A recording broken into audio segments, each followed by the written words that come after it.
इस साल सिर्फ दिवाली की सफाई ही नहीं करनी है, घर को करना है क्लटर फ्री। आप घर में इतना सामान इकट्ठा कर करके सहेजते सहेजते घर में नेगेटिविटी बढ़ाते जा रहे हो, तो ऐसे घरों में राहु का वास होता है। ऐसा ना हो कि लक्ष्मी जी आपके दरवाजे तक आए और वो एक एनर्जी वहां फील ना हो और वो आपके घर से लौट जाए। दिवाली की सफाई का मतलब ये नहीं है कि घर का आपने कोना कोना साफ कर लिया, घर के कर्टन्स धो लिए, नई बेडशीट्स लगा दी, नए कुशन्स लगा दिए, नया सब सामान आप लेके आ गए और हो गई दिवाली की सफाई। और वो जो हमारा पुराना सामान था वो हमने फिर से सहेज के अंदर रख दिया अगले साल तक के लिए कि फिर दिवाली की सफाई होगी तब वो सामान फिर निकलेगा और फिर अंदर रख दिया जाएगा।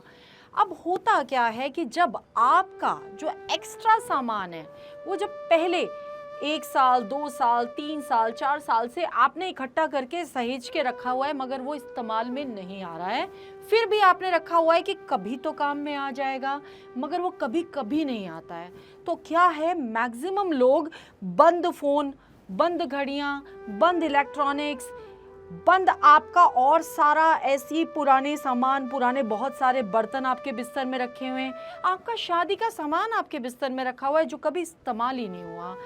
एक्स्ट्रा कपड़े आप खरीद के मार्केट से बहुत सारे ले आते हो मगर पुराने कपड़े आप अपनी अलमारी में से निकालना भूल जाते हो, उनको आप इकट्ठा करते रहते हो कि कभी तो ये काम आ जाएंगे। एक बच्चे के कपड़े दूसरे बच्चे के लिए कि कभी तो ये काम आ जाएंगे, मगर क्या ये करना सही है? आप घर में इतना सामान इकट्ठा कर करके सहेजते सहेजते घर में नेगेटिविटी बढ़ाते जा रहे हो और जो उस सामान का ज़रूरतमंद है, जिसको सही मायने में उसकी ज़रूरत है, आप उसको नहीं दे रहे हो। तो सामान जो आपने इतना सारा इकट्ठा किया हुआ है उसको घर से बाहर निकालो, किसी ज़रूरतमंद को दे दो जिसको वाकई में उसकी ज़रूरत है, जो उसको नहीं खरीद सकता। आप इकट्ठा करके रख रहे हो, कुछ टाइम बाद वो सामान खराब हो जाता है, उसके बाद फिर आप वो घर से बाहर निकालते हो। नए फ़ोन तो ले आते हो मगर पुराने फ़ोन आपने इकट्ठा कर रखे हैं कि ये कभी तो शायद काम आएंगे, आप उनको एक कोने में, एक कबर्ड में, एक अलमारी में इकट्ठे करते चले जा रहे हो।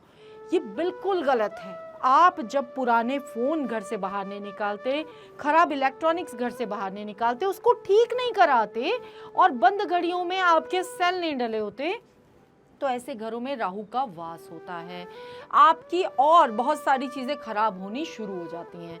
तो जहाँ राहु की बात करते हैं ना, तो घर में पूरी की पूरी नेगेटिविटी होती है। तो कभी भी आपको घर में राहु को स्थान नहीं देना है, आपको घर में स्थान देना है जुपिटर को, प्रॉस्पेरिटी को, बृहस्पति देव को आपको घर में स्थान देना है। अब वो कैसे होगा? जब आपका घर साफ होगा, क्लटर फ्री होगा, घर का वेंटिलेशन प्रॉपर होगा, घर में एयर फ्लो होनी भी बहुत ज़रूरी है, घर में रोशनी का, सनलाइट का आना भी बहुत ज़रूरी है, घर का कोना कोना साफ रहना ज़रूरी है और घर से सारा बंद सामान, एक्स्ट्रा सामान आपको घर से बाहर निकालना बहुत ज़रूरी है। नॉर्मली मैंने बहुत सारे घरों में देखा है, लोग घर की छत पे एक्स्ट्रा सामान रख देते हैं और सोचते हैं कि हमने तो घर की छत पे ही रखा हुआ है, घर के अंदर तो नहीं है, कभी काम आएगा तो हमने इसलिए संभाल के रख लिया। कंस्ट्रक्शन के आपके पेंट के डिब्बे पड़े हुए हैं, आपके टाइल्स पड़ी हुई हैं, आपकी कुछ लकड़ियाँ पुरानी पड़ी हुई हैं और आपने रख लिया कि नेक्स्ट कभी कंस्ट्रक्शन होगा तो काम आ जाएगा, मगर वो कभी नहीं होता। आप जब घर के छत पे इस तरह का सामान इकट्ठा करते हो ना, तो पूरी तरह से राहु एक्टिवेट हो गया फिर से आपके घर में। तो ये सब गलतियां नहीं करनी है, एक्स्ट्रा सामान को निकाल देना है। जब आपको ज़रूरत हो जाएगी आप दोबारा परचेज कर लीजिए। वो सामान खराब करके घर से बाहर निकालने से बेटर है आप किसी और को दे दीजिए जो कि उसको इस्तेमाल कर सके। दूसरा, जब घर की सफाई की बात करते हैं ना, तो घर में कहीं दरारें आ रही हैं, पपड़ियाँ उतर रही हैं, तो वो साफ़ होना बहुत ज़रूरी है। वो दीवारें, वो आपकी छतें, वो रिपेयर होना बहुत ज़रूरी है। घर में अगर आप रंग रोगन कराते हो ना दिवाली पे, तो वो आपको एक सटल कलर, मैं बार बार बोलती हूँ कि हमें सिर्फ एक कलर लेना चाहिए, दैट इज़ क्रीम। आप एक लाइट क्रीम कलर पूरे घर में कराओ और घर को पेंटिंग्स के थ्रू इन्हांस करो। घर का वास्तु पेंटिंग्स के थ्रू, आपके फिक्चर्स के थ्रू, आपके कलर स्कीम के थ्रू, आपके अपहोल्स्ट्री के थ्रू, लैंप्स के थ्रू आप उसको एक्टिवेट करो, बैलेंस करो। मगर घर की दीवारों पे अलग अलग कलर नहीं लगाना है, सिर्फ एक ही रंग लगाना है। तो घर की सफाई कितनी इम्पॉर्टेंट है। दिवाली के टाइम पे आप साल में एक बार लक्ष्मी जी के आगमन के लिए घर में सफाई करते हो। तो सबसे इम्पॉर्टेंट क्या चीज़ है, जब लक्ष्मी जी के आगमन की या किसी भी अतिथि के आगमन की हम बात करते हैं अपने घर में, तो हमारे घर का मुख्य द्वार, हमारा मेन डोर बहुत इम्पॉर्टेंट है। आपका मुख्य द्वार बिल्कुल साफ सुथरा होना चाहिए। कहीं उस पर जंग तो नहीं लगा हुआ है, कहीं दरवाज़ा टूटा हुआ तो नहीं है, दरवाजे में से आवाज़ तो नहीं आती है। इन सब चीज़ों का ध्यान देना है आपको। तो आपका घर, आपके घर का जो मेन डोर है वो उतनी ही अच्छी तरह से चमकना चाहिए जितनी अच्छी तरह से आपका चेहरा चमकता है। तो जब आपके घर में कोई अतिथि आए तो उसको अच्छा लगे। ऐसा ना हो कि लक्ष्मी जी आपके दरवाजे तक आए और वो एक एनर्जी वहाँ फील ना हो और वो आपके घर से लौट जाए। तो एक मुख्य द्वार को आपको बिल्कुल साफ सुथरा और सुंदर आपका मुख्य द्वार घर का होना चाहिए। साथ ही दिवाली में एक तोरण बहुत ज़रूरी है लगाना। आपको आम के पत्ते जो बहुत शुभ माने जाते हैं, आम के पत्तों का तोरण ज़रूर लगाना है अपने मुख्य द्वार पे।